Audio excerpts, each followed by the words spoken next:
Here at Paddy Power, we're the home of the Money Back Special, with some incredible offers every single week. Check out the website or app today. Terms and conditions apply. 18 plus begambleaware.org.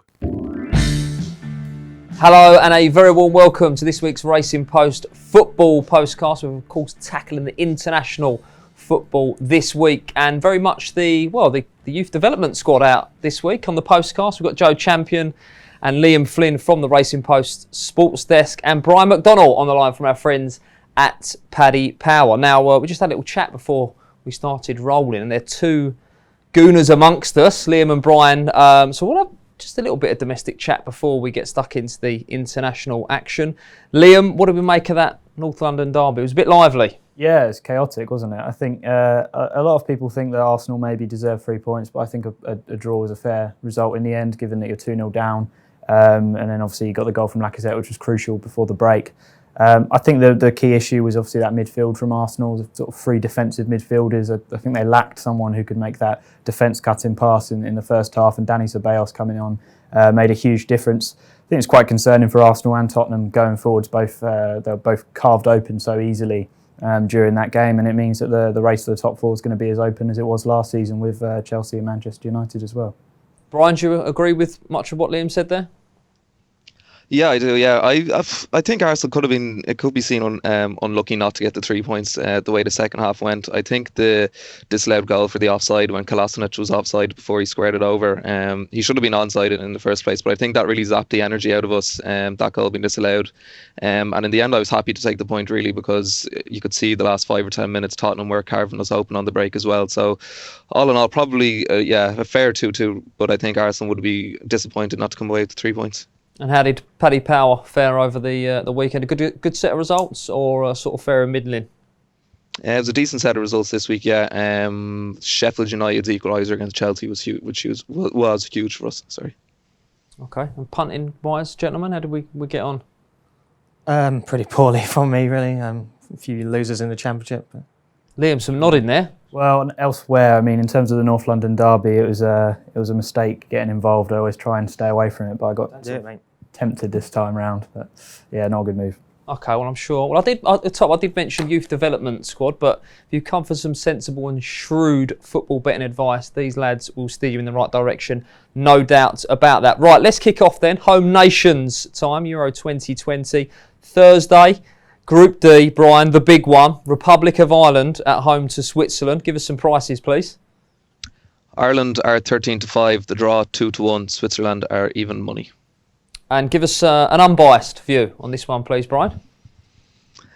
Yeah, it is unbiased. Yeah, Ireland have put themselves in a great position at the start of this group stage, despite performances not being all too convincing. But the tough games are coming now, though, in the next couple of months. We've Switzerland home and away, either side of Georgia away, and then we finish up with Denmark at home. If we are to qualify from the group, I think our best route would be to beat Georgia away and then hold out for draws against Switzerland twice and Denmark. A draw this Thursday night, I think, is the best we can hope for at home to Switzerland. We simply don't have enough quality going forward, unfortunately, to trouble them. We've only scored 3 goals in 2 games against Gibraltar, so it's very hard to see us troubling the Swiss too much. 0-0 would be the best result I think we can hope for here. As far as I know, it's very complicated, this European qualifying, but we're nearly guaranteed a playoff match regardless of our results in the rest of this group due to our Nations League standing. So it isn't the worst case scenario if we do lose this game against Switzerland. But with a heavy heart, I think Switzerland are the bet at even money, despite Shaqiri sort of bizarrely ruling himself out of the squad to focus on his Liverpool career. They do still have quality up front with Seferovic maybe to nick a winner for Switzerland. Okay, so Brian, the Irishman, is going for Switzerland with a heavy heart. Champ, what do we like? Yeah, I'm in the Switzerland camp as well. I just don't think there's enough quality in this Ireland team to trouble the Swiss. We saw in the Nations League they played England in the final, in the third place playoff, of course, and they didn't offer that much, but England are a stronger side than Ireland, and I think they were solid enough. England couldn't breach their defence in 120 minutes, so...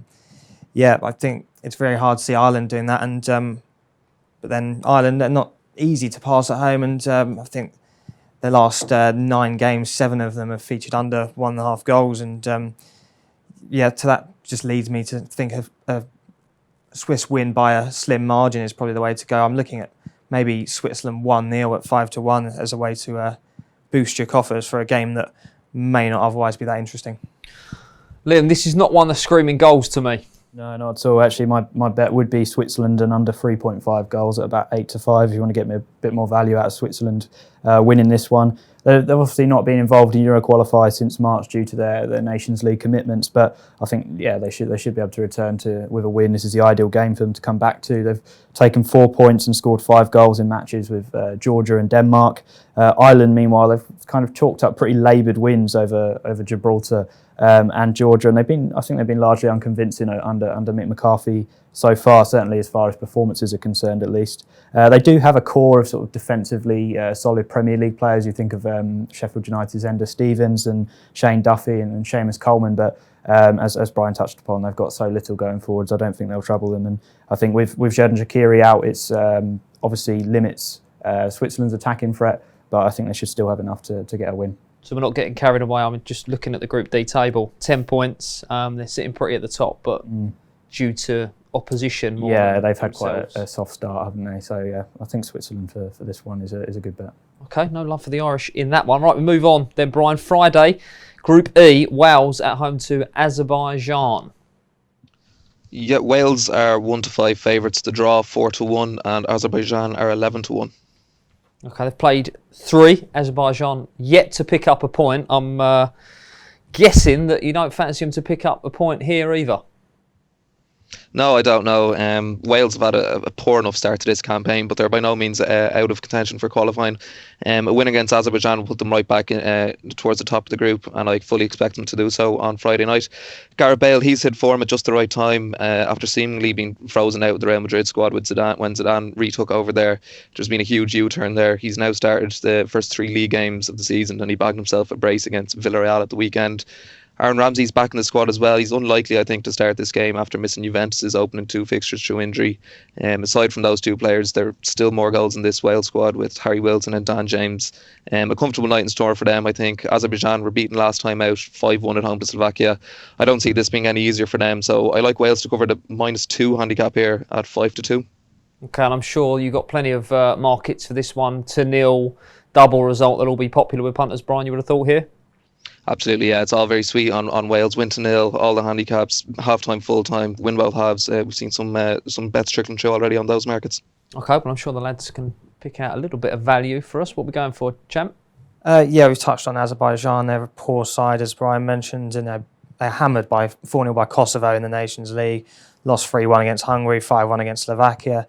I don't rate them at all, and Wales tend to do pretty well at home against teams who aren't kind of out of the elite. They're pretty hard to beat, and they can score goals. And Gareth Bale's obviously the main threat, but I quite like the look of Daniel James as an each-way first goal scorer. But great start to his career at Manchester United, 3 and 4. He's got pace to burn, and just think some of these Azeri defenders, they're going to struggle to cope with him if he's in top form, which it appears he is at the moment. Dan James, first goal scorer. Name 3 Azeri defenders. Can name 1 Azeri defender. I challenge anyone. Says it all in it. That, yeah, very. Tells you need to know, doesn't it? Very big golfing class here. Liam, what have you dug out for us? Yeah, I'd take a slightly different approach. Still think, definitely a Wales win, but I like a Wales win and both teams to score at 3-1. Neither side have made particularly impressive starts to the qualifying process, and Wales are obviously the team to go for. I mean, they're 85 places higher than Azerbaijan in the FIFA World Rankings, so that tells you all you need to know. But they've lost their last 2 to Croatia and Hungary, but they pushed both sides in those games, which is more than can be said for Azerbaijan, who they've already conceded 10 goals in this qualifying process, but they have actually scored in all 3 of their defeats, and there's plenty of attacking quality on show. You've got Gareth Bale, as we said, who's in excellent form, and an interesting one for Azerbaijan, the Dinamo Moscow forward Ramil Shaydiev has been in pretty good form in his qualifying campaign. Might be one to keep an eye on in the goal scoring markets, but yeah, I'd say Wales to win and both teams to score. Brilliant. Mixing it up a little bit there. Just quickly, Brian, have you got the first goal scorer market there? Because I'm sure Gareth Bale's going to be mega short, is he? 4-1 first goal scorer, we have Gareth Bale. And James? 6-1 on Dan James. 6-1. Good shout there. Right, we'll move on then.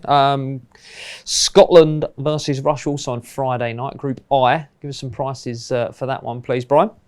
Scotland are 9-5 to draw, 15-8, and Russia are 6-4. How do you see it going? It's difficult to predict this one. Scotland, they need 4 points from their 2 games against Russia, home and away, if they are to qualify from this group. I think it's hard to see them achieving that. The campaign hasn't gone well for them at all so far. They started off with a 3-0 defeat away to Kazakhstan, unconvincing 2-0 win over San Marino. Steve Clarke was then brought in to replace McLeish. He's a great manager, but it is hard to have an instant impact at international football. They laboured to a late 2-1 win over Cyprus before a 3-0 defeat against Belgium. There's no doubt there's a group of young talented players there. They've a Champions League winner as their captain in Andy Robertson. They've Ryan Fraser, Callum McGregor, James Forrest, John McGinn and Kenny McLean have had good starts for Villa this season. So I think Steve Clarke's job now is to get these players to gel, create some team spirit, instill some belief into the squad that they can win games and are hard to beat, reconnect with the fans to get a buzz going around Hampden Park again. It's hard to know what Russia or what Scotland team is going to show up. Both teams are quite inconsistent, so I'll look for something odds against, and I will go for both teams to score. It's at 11-10. It's only clicked twice in the 10 games that these two sides have played in the groups so far, but they've been more one-sided fixtures. So I think with the players I've mentioned there for Scotland, they should score a goal, and Russia have players who will cause problems as well, Denis Cherchev and Artem Zayuba. So I think there'll be chances for both teams to score 11-10 for me. Yeah, I agree with that. I think this one could be a competitive one. Liam, what have you dug out for us? Yeah, I mean, I was looking at the FIFA World Rankings. I think they can be a good indication sometimes. I'm surprised to see that Russia are only one place above Scotland in those, in 46th, which seemed quite low down for me. But I still think there'll be more noticeable golfing quality when these two play each other. And I would side with Russia. I think they're just a good bet by themselves. Steve Clarke's got a huge job on his hands if Scotland are to qualify from this group. Losing the opener to Kazakhstan in the manner they did was just absolutely unforgivable. Obviously not Steve Clarke's doing, but nonetheless they got a long way to come back from, and they were uninspiring in slender wins over San Marino and Cyprus, and they obviously required an 89th minute winner to beat Cyprus, so that's concerning when you're having to play Russia. You compare that with Russia, who in their 1-0 win over Cyprus, they were thoroughly dominant, 25 shots, 65% possession, and they beat Kazakhstan and San Marino 4-0 and 9-0. So they've been stronger against the smaller teams than Scotland have. And they've got some quality in the final third, as Brian touched upon. Artem Zayuba, Alex Golovin and Anton Miranchuk. We can't forget how they put in a good display in the World Cup. And I think also with Scotland, the absence of Leigh Griffiths, who's just been returning to sort of goal scoring form, obviously took that break from football, having him out of the squad is a big blow, but you can understand why they're not yet going to introduce him. So I just think overall, looking at it, Russia have the better players going forwards and should win this one. Liam, not having any of it for the Scots. Champ, what about yourself? I'm a bit neutral on this one, really. I've gone for the draw. Russia have probably got more quality, but as Brian mentioned, there's plenty of young, talented players in this Scotland team, and it could take a bit of individual brilliance from one of them to get Scotland a positive result. But I'm not completely down on their chances. I think they might be able to, in a home tie, be able to hold Russia to a point. Okay, right, well, let's move on to Saturday then. The three lions are in action, 5 p.m, England at home to Bulgaria. Where's this one being played? England, Bulgaria? Wembley, is at Wembley. Brian, have you got some prices for us for the 5 p.m. kickoff? Yeah, England are 1-20, the draw is 10-1, and Bulgaria are 30-1. And obviously you're going for an England win, but in what kind of fashion? Yeah, you can't look past them at all, can you? They've already scored 5 goals in both of their qualifying fixtures to date. I wouldn't bet against them scoring 5 again on Saturday evening. When you have Raheem Sterling playing the way he is, he's unplayable against some of the best defenders in the Premier League at the moment. Harry Kane, obviously a constant goal threat. Ross Barkley has performed well as well for Gareth Southgate when he's called upon. Very good squad overall England have, especially at the back and going forward. They have world-class players at the back in Harry Maguire and Trent Alexander-Arnold in the squad, and players I mentioned going forward as well, Kane, Sterling, Jadon Sancho. I think it's the midfield that has let England down under Southgate in the bigger games against the tougher opponents. But it's those world-class players I've mentioned that are enough to steamroll past these lesser nations, and I expect nothing less here. In terms of a bet, there's evens on Raheem Sterling anytime out there. 4 goals in the 2 qualifying games so far, and I think the value is with him as well, a first goal scorer. We have him at 16-5. Brilliant. Liam, Champ, how do we see England lining up here? I'll go with you first, Liam. Well, I think the front three, I would be surprised if it was anything other than Kane, Sancho and Raheem Sterling, even against the lesser nations, so to say. Right back, obviously, there's a lot of competition now with Wan-Bissaka and Trent Alexander-Arnold. Who he's going to play there will be interesting. And again, midfield, there's certainly a call for James Maddison to be involved. I'd like to see him get a run out, and maybe even Mason Mount as well, because based on their current form. That's one thing Southgate has always been good at in his time as England manager. He allows form to sort of take precedent over reputation. And that's certainly been the case with his latest selection. Some of the players who've been included, Tyrone Mings, another one, for example, who's been really good for Aston Villa in the Premier League this season, so deservedly got a starting spot. But yeah, beyond that front three, I think there's a sort of a variety of combinations he could go with. So yeah, champ, we're 20s on. Why not experiment a little bit? Yeah, I think he probably will. I suspect Alexander-Arnold will play. He's probably the heir apparent at right back. Wan-Bissaka's very good, but yeah, they purposely left out Kyle Walker to get a look at these young players, and yeah, I'd like to see Alexander-Arnold get the gig, really. Yeah, the midfield is the stumbling block. Gareth Southgate seems quite keen on playing Harry Winks in there. Thought he had a decent game the other day in the North London derby. Actually, was one of Spurs' better players in that fixture, and yeah, I'd like to see him coming in as an anchoring role, because we mentioned in the Nations League and in the World Cup semi-final, the midfield was ran by Modric and then by Frankie de Jong for Holland, and yeah, they need that type of player. Winks is not quite in that mould, but they need someone who can get their foot on the ball and pick a pass, and yeah, I'd like to see him get a run out. As far as a bet in this match, it's hard to see past England, obviously.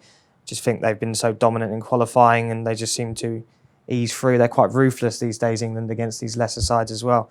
So I'm looking at England and over 3.5 goals at 5-4. I'm quite happy to take that odds against. Sounds good to me. What do we think, Liam? Yeah, well, Brian's already touched on mine. Sterling to score first, I think is a clear option. England have had obviously emphatic starts with 5-0 and 5-1 wins, and he obviously scored a hat-trick at Wembley. I think he's worth backing in that goal scorer market. Scored in 3 of City's opening 4 games, broke the deadlock against Tottenham, and you know, if he's ripping it up in the Premier League against a pretty feeble Bulgarian defence, I don't think he's going to have too many issues. So I think he's one to look at in the first goal scorer market. I know you keep a keen eye on the continent, Liam. Sancho started the season well. Yeah, brilliantly. Yeah, he's probably the best player in Dortmund's front line so far this season. He's been creating chances. Obviously, a bit of a setback for them this weekend with the defeat to Union Berlin, but he's just again a perfect example of a young English player who's gone abroad and made a name for himself and worked his way into that England team. And I think a lot of English younger players at bigger clubs will certainly be looking at him for an example in the future. Well, this is a big shop window opportunity, and he's fearless on the ball, so we're going to see the best of him. Absolutely, yeah, and I think it's frustrating for him as well, because people who don't follow the Bundesliga perhaps don't have that high, don't think he's that great a player, because he hasn't done particularly well on the Champions League stage, especially for example against Tottenham last season. He wasn't particularly brilliant, but these England games are an opportunity for him to showcase that talent, and I think he will. Which is a bit mad, because he is brilliant. Absolutely. He's English. Yeah, no, exactly, and I don't think he gets the credit he deserves from people who don't follow the Bundesliga. Okay, well, enough Sancho love there, I think, for this week. Right, we'll head off for a quick break. Plenty more action to get stuck into. Right, 10 seconds to promote Paddy Power Games. Paddy Power Games, Paddy Power Games, Paddy Power Games. Advertising. It's easy when you know how. Paddy Power. Enough of the nonsense. 18 plus, begambleaware.org. Well, welcome back to this week's Racing Post Football Postcast. Of course, we're tackling the international action this week. Joined in the studio here by Racing Post colleagues Joe Champion, Liam Flynn. On the line as well, our friend from Paddy Power is Brian McDonald. Brian, we go to Monday. We go to 7:45 p.m. and it's Northern Ireland at home to Germany. Give us some prices, please, from Paddy Power. Northern Ireland are 15-2. The draw is 7-2, and Germany are 3-10. And how do you see this one going? I see it going Germany's way. It's two sides here with 100% records in Group C, but unfortunately for Northern Ireland, their remaining 4 games are against Germany and the Netherlands. They play them twice each. They've set themselves up well for an upset, but ultimately I think both of those stronger teams, Germany and Netherlands, will prove too strong.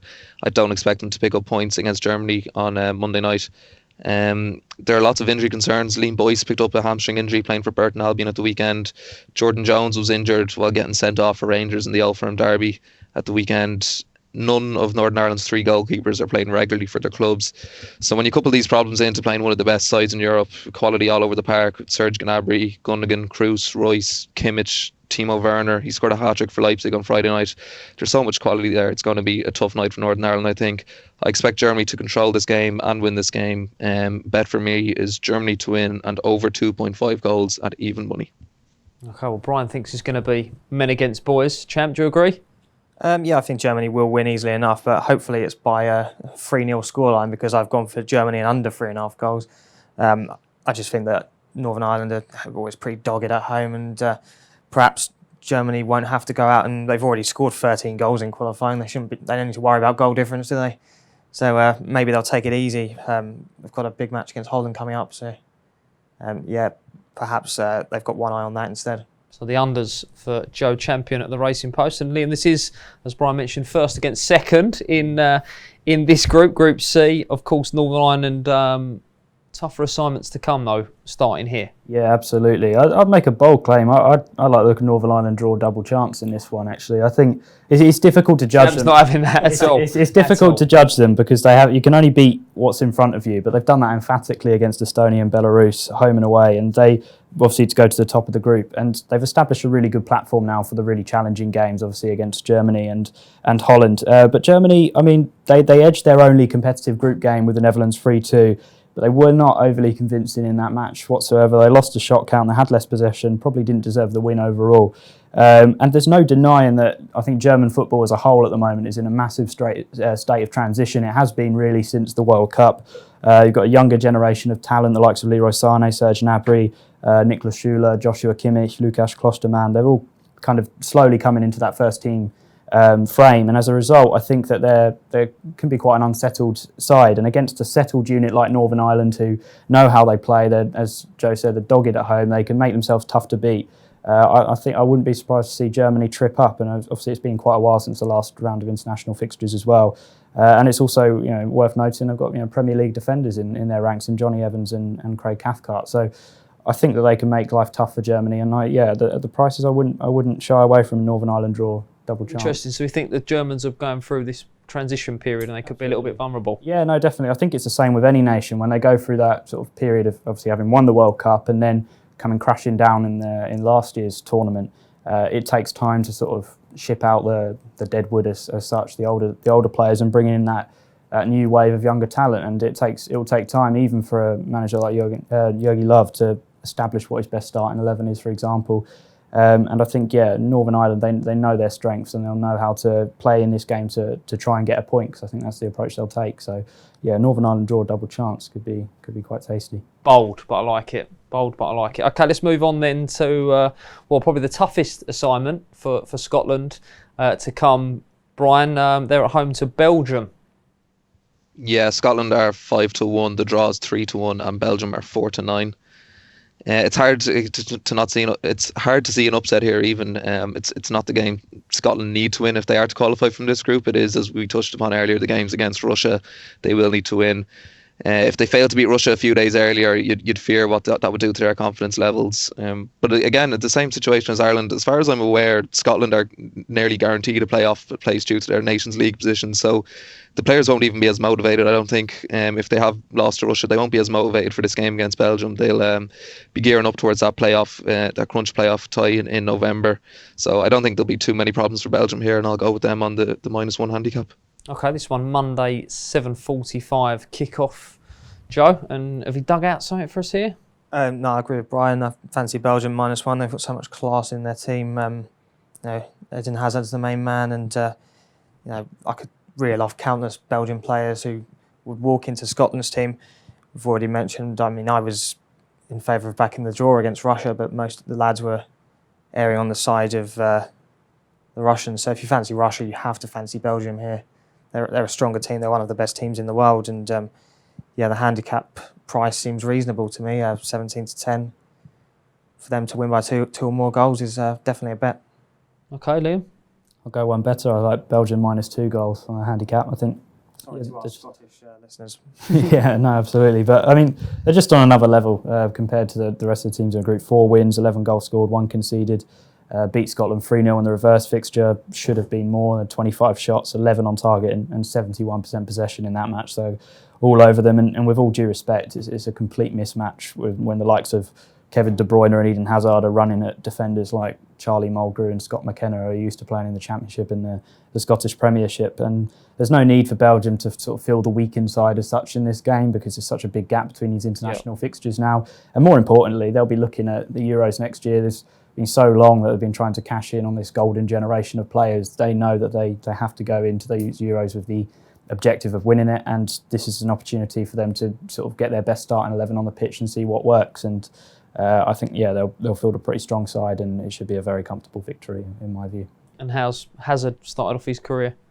Yeah, I mean, Real Madrid haven't had a particularly brilliant start to La Liga, in fairness, but it's such early days at the moment. People are saying about Barcelona and Real Madrid both having sort of disastrous starts, but there's a long way to go yet. I think he is crucial to that front three. Most exciting player they've had in their team since Ronaldo left, so I think he'll bring a lot going forwards. But be interesting to see how he works with Gareth Bale as well, and his involvement in the team. Okay, we'll look out for that. And on Tuesday, Brian, we'll touch on the England-Kosovo game. It feels like it's miles away, but we'll mention it as well. I'm sure England, yet again, are a very, very short price here. Yeah, even shorter here than they are against Bulgaria. I'm not sure if I agree with that. But England are 1-40. The draw is 14-1. And Kosovo to win on Paddy Power are 300-1. 300-1. I'm sure you'll see a little bit of action. Probably the other side of the Irish Sea, you might see some action for that, and maybe in Scotland. But have you got a bet for us here, Brian? I know it's tough. There can't be much value unless you get obscene with some of the handicaps, I suppose. Yeah, I think Kosovo are going to provide a tougher test, a slightly tougher test, mind you, than Bulgaria will. Kosovo have beaten Bulgaria and drawn with Bulgaria already in the group stage. So I think even though they are sort of relative unknowns and they're considered as minnows by many, they're not as bad as you might think. And they have a great striker in 6'4", Vedat Murici is his name. He scored 25 goals in 50 games for Rizespor in Turkey before moving on to Fenerbahce, where he scored 2 and 2 this season. So although England will probably win the game comfortably, I wouldn't back against Kosovo scoring. So the bet for me, I'll go for England to win and both teams to score at 4-1. Okay, Joe Champion from the Racing Post Sports Desk. What do we like here? Similar mindset really. I almost think that Kosovo should arguably be closer to England than Bulgaria are on their recent form. Really, they've not lost an international since October 2017. I mean, they've only virtually played a load of minnows in that time, but they did manage to draw with Denmark, who are a half decent side. England are a better side, but they might not rip them apart like they have been doing to other teams recently. I was just looking at backing the first goal after the 21st minute. That seems like quite a low line, and England, they eventually ran out 5-1 winners against Montenegro, but they weren't. They were behind in that game, and it took them some time to get going. So if the same happens on Tuesday night, then it might be a little while before England break through. Okay, what about yourself, Liam? Yeah, I agree with Brian. I think England and both teams to score is a pretty good bet in this one. It should be a routine win, as the odds suggest, but and they have conceded just the one goal so far in qualifying. But Kosovo are a very lively and determined group of players, and I don't think they should be grouped with the kind of minnows that they are, because they were a cut above the likes of Malta and Azerbaijan in the Nations League. They just didn't belong in that section. Scored in all three of their qualifiers, won their most recent game 3-2 away to Bulgaria. And they're blessed with some excellent attacking options. They really are. Milot Rashica plays for Werder Bremen in the Bundesliga. Scored 9 goals last season. He's quite a young player, very versatile, can play really across the entire front line. And then you couple him with obviously Swansea's Bersen Chelina as well, who's been terrific in the Championship. So I think they've got players who can hurt England, and most notably those players are very quick. And the likelihood is any goal that Kosovo score is going to be on the counter-attack. So I'd like the look of those two going forward. So, I think they could probably notch a consolation, but it should still be quite a comfortable win for England. Good stuff. Now, we've got a break to come, but before we go to that, we're, of course, on the road to the Euro 2020s. Brian, have you got any markets on sort of players to make Gareth Southgate's squad? He's continually bringing in these new faces. I'm sure it could be quite a lively betting heat. Yeah, we certainly do. We have a host of players. You can back goalkeepers, defenders, midfielders and forwards there on our football specials page to make the Euro 2020 squad. There's been a couple of movers even since the season has started. A couple of them I've just written down here. Tyrone Mings, after his big money move to Villa and his inclusion in the England squad, there's been a massive move on him to make the 2020 squad. He is 6-4 from 20-1 pre-season. Aaron Wan-Bissaka, his £50 million transfer and solid start to his United career. We've seen him move from 13-8 into 5-6 to make Gareth Southgate's squad. Tammy Abraham, he scored 4 goals in the last 2 games. He's now established himself as Chelsea's main striker. He was as big as 14-1 to make the 2020 squad before the season started, but he's now into 2-1. Mason Mount, another one. He's had a great start to the season. Lots of bets on him to make the squad. He's 5-6 from 15-2. James Maddison, following on from last season, he created the most chances in the squad in the league. He looks nailed on to make the squad after a great start to the season. He's 1-3 now from evens to make the squad. And also Nick Pope, following a disastrous start of the season for Jack Butland in goals for Stoke City. All the money has been on Pope to be the third choice keeper after Pickford and Heaton for the Euro squad. So he is 4-11 from 5-1. And we have a host of others on site as well. You can check them out on our football specials page. Good stuff. Lads, anything catch the eye there, what Brian's mentioned?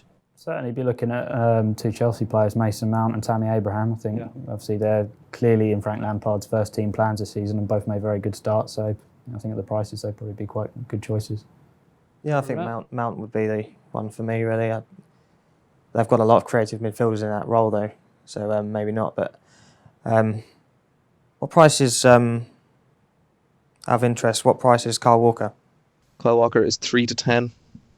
That's quite skinny, considering he's not been named in the squad, and he might be coming under pressure from Cancelo in the Man City team as well. So I suspect he'll probably go, but I wouldn't like to be taking 3-10 about him anyway. No, it does look plenty short enough. He's, of course, been dropped for this round of internationals. Right, we will head for a break and then we'll get the lads' best bets for this weekend.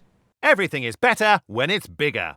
Paddy Power's Same Game Multi allows you to combine a number of selections from a single match into one big bet. Check out the Same Game Multi tab and get building your bet. Terms and conditions apply. 18+, begambleaware.org. Welcome back to this week's Racing Post football postcast. We've, of course, tackled all the home nations action in the Euro 2020 qualifiers. There is lots of football going on this week. Lads, anything else catch the eye this week? Liam, anything? Yeah, I mean, sticking with the Kosovo theme, before they face England, they'd take on Czech Republic, and I think they could probably be fancied at shade of odds against them. I mean, Czech Republic conceded 21 shots in games against Montenegro and Bulgaria, and they were crushed 5-0 by England. And I don't think Kosovo will lose by that kind of margin against the Free Lions. So I think that's one to look at. And elsewhere, Poland, surprised to see them at odds against, I think, away to Slovenia. They've absolutely just cruised through their opening matches in qualification so far. 4 wins, 8 goals scored, none conceded. And they just have a wealth of attacking talent. Robert Lewandowski, Arkadiusz Milik, Krzysztof Piatek. And I think, they're in good form and that should continue against Slovenia, who've struggled in draws against with Israel and North Macedonia, and they were thoroughly outplayed by Austria as well. So Poland to beat Slovenia and Kosovo to beat Czech Republic would be 2 I'd have a look at. Good stuff. So we're on the international break, but still plenty to fill that coupon up with, thanks to Liam. Right, let's now get the lads' best bets this weekend. This will not be beaten. Okay, we'll start with yourself. Joe Champion, where are we going? Already mentioned it. England and over 3.5 goals against Bulgaria. I think they are too good, and I think they should rip them apart. Simple. Liam? Israel to beat North Macedonia. Israel progressing very nicely. Taking teams off the points they're expected to, and they shocked Austria 4-2 as well. Great attacking firepower. Munas de Boer, who's recently moved from Salzburg to Sevilla, was very good in Europa League last season. And Eren Zahavi, who'd the top goal scorer overall in Euro 2020 qualifying with 7 goals. And I'd put him up there as one of Israel's greatest ever players. So Israel to beat North Macedonia. Brilliant. And Brian, yourself? Yeah, mine up this week is Finland at home to Greece. I think they're a good price at even money. Finland have put themselves into a really good position to qualify in second place behind Italy in Group J. They've won their last 3 games in the group. They obviously have Teemu Pukki up top, who's been banging them in the Premier League this season and all of last season in the Championship as well. When he scores for Finland, they just win. They've won their last 7 games that he scored in, and I think the even money is a good price against Greece and Finland to continue their good form in the qualification group. Okay, brilliant stuff. Have you got a price for that treble there, Brian? Yeah, it comes out at about 13-2, so I'll get an enhanced price up on that later on today. It'll be up on our football and specials page later on this afternoon. Brilliant, excellent stuff. You can follow all the lads' shrewd selections. That about wraps it up. Thank you, Joe, Liam and Brian on the line as well from Paddy Power. If you do enjoy listening to these shows, which I'm sure you do, please do rate, review and subscribe. And we'll be back next week with another Racing Post football postcast. Friends, or maybe more. Earn a 20 quid free bet for every friend you refer to Paddy Power, thanks to our Friends with Benefits programme. Log in to your Paddy Power account and share your referral link to get started. Terms and conditions apply. 18+, begambleaware.org.